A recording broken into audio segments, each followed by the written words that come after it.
catchy tunes.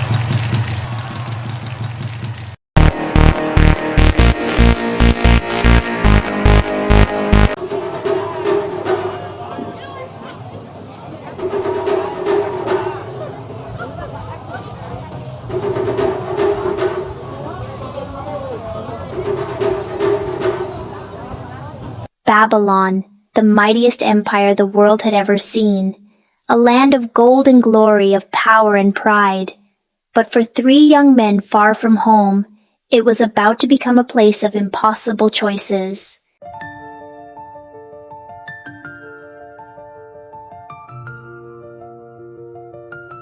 Hear the decree of Nebuchadnezzar, king of Babylon, ruler of nations. When you hear the sound of the horn, flute, zither, lyre, harp, pipe, and all kinds of music, you must fall down and worship the golden image. For Shadrach, Meshach, and Abednego, the moment they had feared had finally arrived. These 3 young men had been brought to Babylon as captives from Jerusalem. Along with their friend Daniel, they had been selected for special training in the king's service.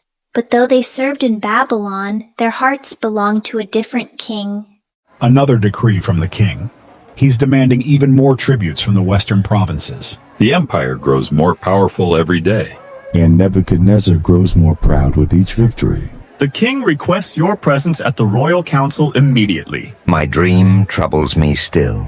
A statue with a head of gold, chest of silver, belly of bronze, legs of iron, and feet of mixed iron and clay.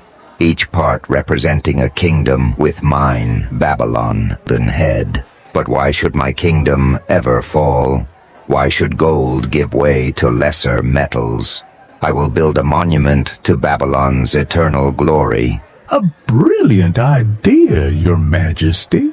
A statue like in your dream, but made entirely of gold to show that your kingdom will never be replaced. Yes, 90 feet high and covered in gold. All officials will attend its dedication and bow before it, before me.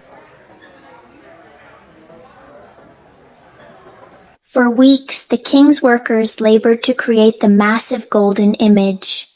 And as the statue rose, so did the worry in the hearts of Shadrach, Meshach, and Abednego. God of our fathers, give us wisdom for what is coming. The king demands what we can only give to you. Whatever happens, help us remain faithful.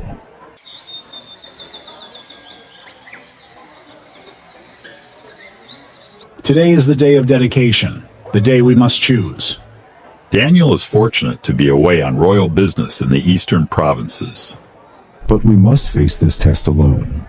The king expects all officials at the dedication ceremony by midday. Attendance is mandatory. We will be there. The plain of Dura buzzed with excitement as officials from across the empire gathered. Princes, governors, captains, judges, treasurers, counselors, sheriffs, and rulers from every province stood before the gleaming monument to Nebuchadnezzar's pride. Impressive, isn't it?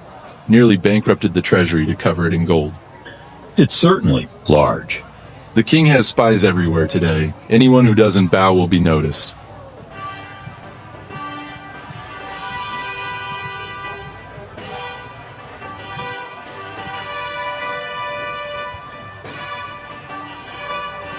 Behold, Nebuchadnezzar, king of Babylon, conqueror of nations, builder of wonders. Today, we celebrate the eternal glory of Babylon. This golden image represents our empire that shall never end.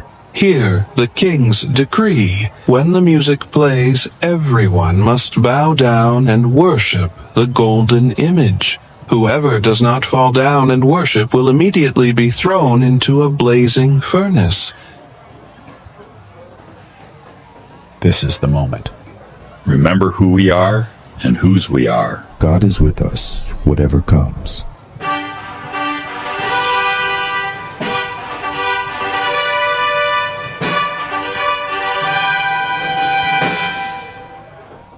O king, live forever. Why do you interrupt the ceremony? Your Majesty, you made a decree that everyone must bow to the golden image when the music plays. But there are certain Jews whom you have set over the province of Babylon, Shadrach, Meshach, and Abednego, who pay no attention to you, O king. They do not serve your gods or worship the golden image you have set up. Bring them to me. Now, is it true, Shadrach, Meshach, and Abednego? Do you refuse to serve my gods or worship the golden image I have set up? I will give you one more chance.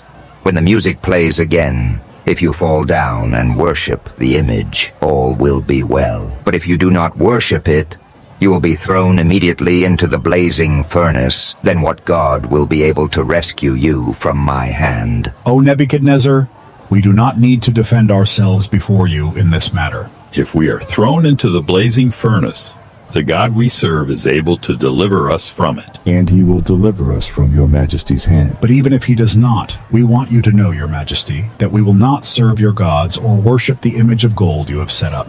How dare you heat the furnace 7 times hotter than usual, bind them, and throw them in? Rage clouded Nebuchadnezzar's judgment. In his fury, he ordered the furnace heated so intensely that it became dangerous to approach. Bind them in their clothes, turbans, robes, everything, and throw them in. You fools! No one defies Nebuchadnezzar and lives. We serve a higher king. Though facing certain death, the 3 men showed no fear. Their trust was not in their own strength, but in God alone. Remember the words of Moses. Be strong and courageous. Do not be afraid. The Lord your God goes with you. He will never leave us nor forsake us. It's too hot to approach safely. The king's command cannot be carried out. I said throw them in, now. May your God save you now.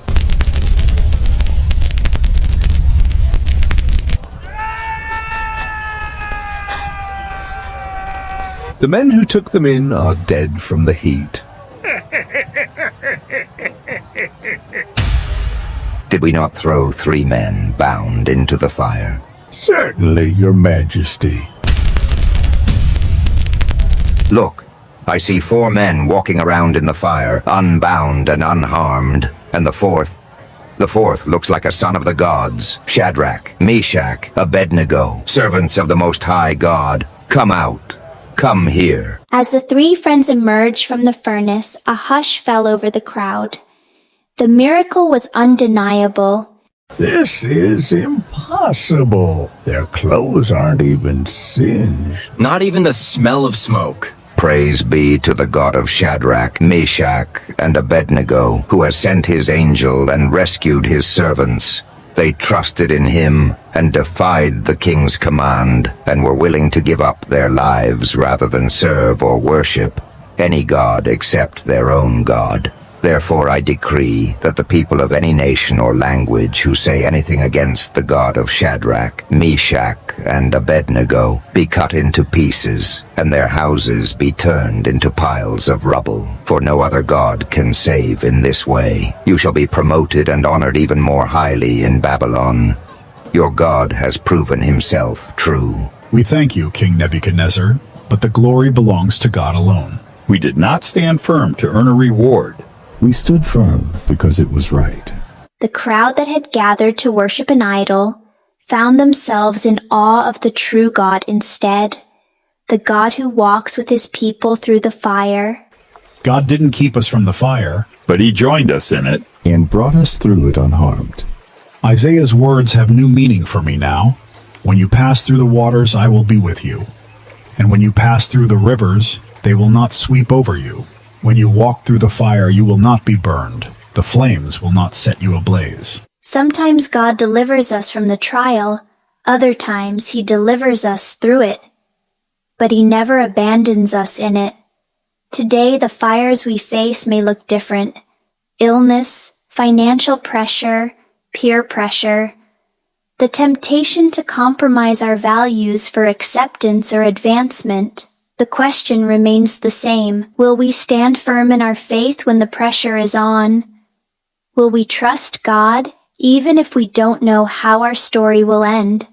The 4th man in the fire? He was there before we even stepped into the flames. And he walks with us still. What fires are you facing today? What pressures tempt you to compromise your faith or values?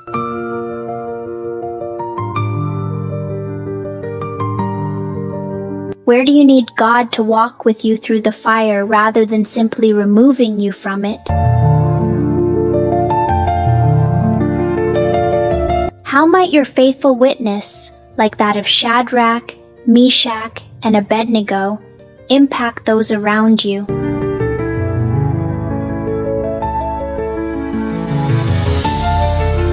Take time to discuss these questions with your family or friends. Remember that standing firm doesn't mean standing alone. God is with you in every trial, every challenge, every fire.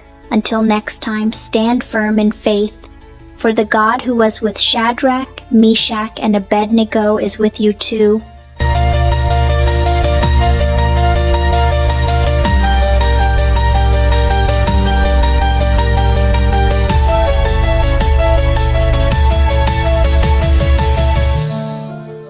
Thanks for watching. If this story touched your heart, like, share, and subscribe for more biblical adventures.